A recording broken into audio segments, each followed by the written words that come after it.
What's going on, everybody? Welcome back to another Raw Retro review. Today we are doing the November 29th, 1993 edition. So, I have to start off by saying that I did not watch Survivor Series all the way through before this episode. I'm like halfway through the pay-per-view. So, all the notes from this review will be without any knowledge, or at least, whatever happened at the end of it. At the end, the last couple matches on the pay-per-view. I'm pretty sure they'll tell us some results here and there throughout the show, so let's just get started with Raw. It starts off with a tag team match between some jobbers and the Steiner brothers. Scott picks up the win for them with the Frankensteiner. Next up, we get something different with Jeff Jarrett, who is back at Buddy Lee's office. Who's Buddy Lee? Don't worry about it if you don't know. He goes in the office looking for Buddy, but the front desk lady tells him that he needs an appointment, but goes in anyways. He goes in another office with some random schmuck who tells him that Buddy Lee isn't there and that he needs to leave. Jeff Jarrett ends up leaving after they walk him back where he came from, and that's pretty much it. No meeting with Buddy Lee, which is disappointing. They got him in the building. It would have been cool for Jeff to actually interact with who he was trying to meet, Buddy Lee. It probably still would have ended the same way with Jeff Jarrett getting kicked out. Why not actually have a meeting between Jeff Jarrett and Buddy Lee if this was the actual office of that guy? So this was a change from the usual vignettes we've been getting from Jeff Jarrett, so I didn't mind it that much. Even though it wasn't really that entertaining or nothing really came out of it, it was still something different. So moving on, we have Scott Hall taking on Kevin Nash, or Razor Ramon taking on Diesel. One thing about wrestling is that because of these guys go through different storylines and feuds, then in a couple years they end up in a team or in a main event of a big pay-per-view. It's cool to go back and see them before all the fame. And while Razor Ramon is already a star, Diesel is still just starting out. So it was cool to see these guys face off against each other. The match was what it was, and the reason I say that is because it eventually got interrupted by the returning Shawn Michaels, who came back at Survivor Series, tries to piledriver Razor on the Intercontinental title until the 1-2-3 Kid runs out for the save. The Click on TV for the first time ever. Didn't see this one coming when the match began. Shawn, like I said, returned at Survivor Series, replacing Jerry Lawler against Bret Hart and his team. Last time we saw him, he was the Intercontinental Champion, so it makes sense that he's returning to feud against the new champion.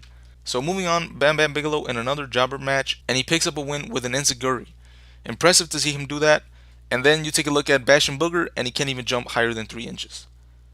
Next up, we get some footage of Doink from a different show. Santa Claus comes out 1 month early and gifts Doink a little Doink.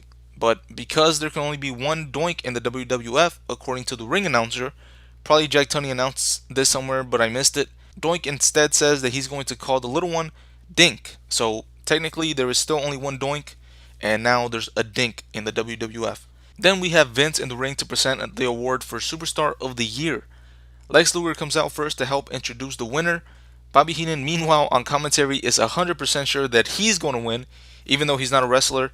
Out comes the winner, Bret Hart, to accept the award. Lex Luger came close, as they say, but in my eyes, I think he should have won. How did Bret Hart win when he wasn't on Raw as much as Luger was? And also, Luger has been in a title program for most of the year, while Bret lost it at Mania and never came close to challenging for it again. Bret thanks the fans and his family and dedicates the award to all of them.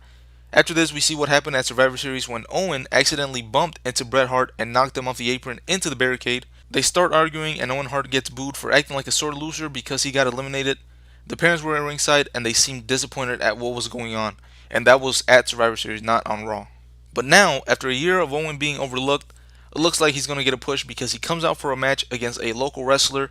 Owen gets the win with the sharpshooter, and even though he gave his glasses to a young girl before the match, he still gets booed by the crowd after the match. Bobby Heenan tries to interview Owen about Bret's award and what happened at Survivor Series, but he doesn't answer and just walks away. Then, like they continue to do on Raw for some reason, they have another jobber match to end the show. Ludwig Borga, who I'm guessing lost at Survivor Series and needed his momentum back, and he does so by winning this match. Also announced for next week, we have 1-2-3 Kid, aka Sean Waltman, aka X-Pac, versus Shawn Michaels. That's it for the show, so let's get to the awards. And I actually don't have any of the awards written down. I don't remember why I don't have them down, but let's see if I can just do it off the top of my head right now. Alright, best moment, Shawn Michaels returning.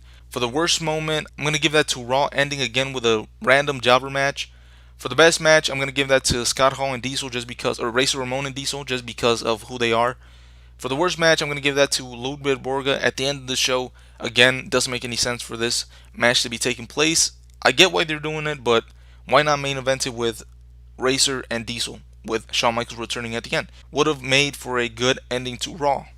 For the Wekas Performer, I'm going to give that to Ludwig Borga. Everyone else on the show who was in any prominent role, they are some of the best talent in WWF, period. Not just during this era, but period. Everyone else who appeared on the show, besides Ludwig Borga in a prominent role, are like top 100 superstars ever in the WWF. So yeah, Ludwig Borga gets the Wackest Performer of the night. For the standout performer, I'm going to give that to Shawn Michaels for returning. And I want to give it to Owen Hart, so I'm going to give it to both of them just because I'm not really 100% sure which one should get it. So a tie, I think for the first time ever in this series, I'm going to give it to Shawn Michaels and Owen Hart. Stand-up performer goes to both of them. And yeah, I've given it to a tag team before, which is more than one person, but this is the first time that two singles guys get it. So for the overall grade of this episode, I'm going to give it a passing grade.